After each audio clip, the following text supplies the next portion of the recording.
Okay, good morning class. For today, our lesson is about the inverse variation.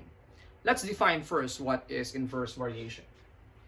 It is a mathematical relationship between two variables in which an increase in one quantity causes corresponding decrease in the other quantity and vice versa. So let me give you a real life example of inverse variation. So let's say you're going to clean the house. And let's say it will take you 2 hours to clean the house. Okay? So you alone, you're going to clean the house and it will take you 2 hours. Now what if your brother or your sister will help you? Okay? So definitely if someone will help you to clean the house, the number of hours will decrease. Okay?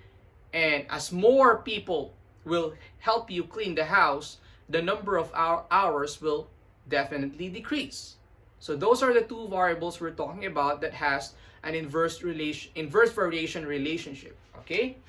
So we're talking about the number of people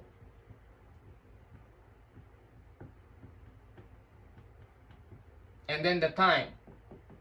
Okay? As the number of people increases, the time for this number of people to get the job done or to complete the task will decrease. Okay? Okay, so let me give you examples about problems involving inverse variation. Let's answer number 1. If y varies inversely as x and y is equal to 5 when x is 8, find y when x is 4. Okay, first, how will we know if a problem involves inverse variation? Definitely, you're going to see this word, inverse. Here as well in number 2, inverse. Inversely as x is inversely proportional. So we're talking about inverse variation here. Okay? So let's solve problem number 1. Okay, we need to know first the value of the constant of variation. Okay, so what's that? To solve for that, k, we need to have the formula. K is equal to xy. Okay? We will be using this formula, okay, if we want to solve for k, or the constant of variation. And how are we going to solve for k? We need the first or the second part of the problem, which is in this case. And y equals 5 when x is 8. So to solve for k here, what we will do is we will just plug in those numbers. Y is 5 when x is 8.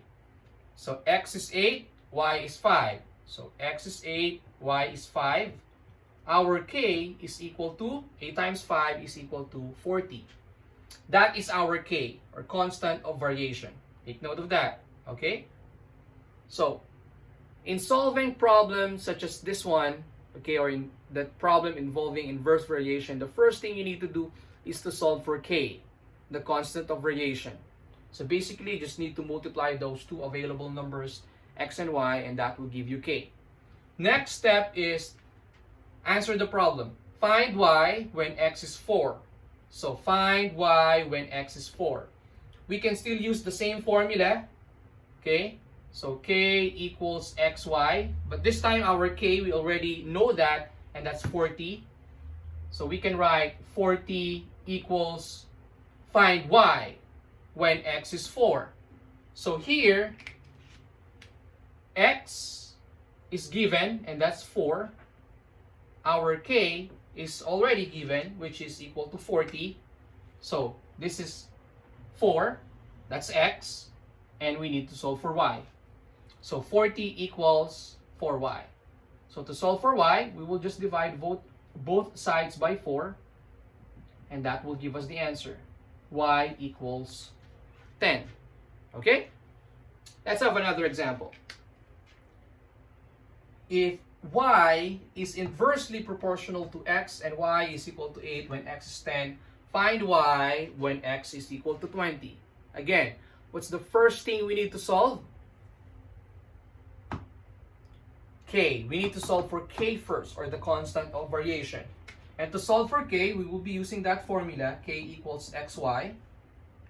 So definitely xy are given, and we need to find those xy here. So where are those xy? And y is 8 when x is 10. y is 8 when x is 10. Okay? So to solve for k, our 10 is x, our y is equal to 8. Multiply those two, the answer is equal to 80. That's our k, or constant of variation. Now we can solve the problem. Find y when x is equal to 20. Okay? So to solve for that, we can still use the formula k equals xy. So k, you already know that, that's 80 rather. X, this time, instead of putting 10, we will write 20 because that's the problem. Find y when x is 20 given the constant of variation, which is 80. Okay? So 20 y. So to solve for y, we will divide 20 both sides. Cancel that. 80 divided by 20, so y equals 4. Okay?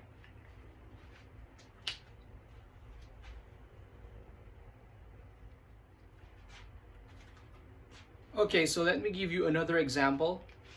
If y varies inversely as x and y is 7 when x is equal to 8, this time, okay, if you notice this, in my first two examples, it says there that find y when x is a certain number. This time, we need to find x when y is equal to 4, okay? So, two steps. First, find k. So, in order for us to find k in an inverse variation, we need this formula, k equals xy, okay? So, our x here is equal to 8. How will we know it's just 8? Based from the information given. Y is 7 when x is equal to 8. And our y is equal to 7. Okay? So 8 times 7 is equal to 56. That is our k. Now let's solve the problem. Find x when y is equal to 4. So we can still use the formula y equals xy rather. K equals xy.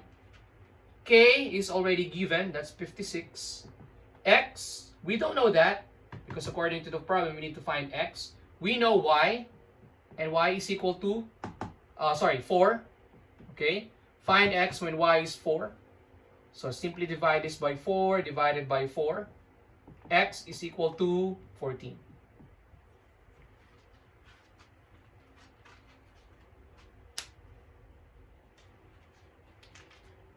Okay, so let me give you one last example. What if there are fractions, such as this one? If y varies inversely as x and y equals 1/2 when x equals 3 over 2, find y when x is 1/3. So again, first, what's the first thing we need to know? That's right, k. We need to know k. K is equal to xy in inverse variation. Again, we will only be using this in inverse variation. Okay, so what is our x according to this information? Y is 1/2 when x is 3 over 2. So that's 3 over 2.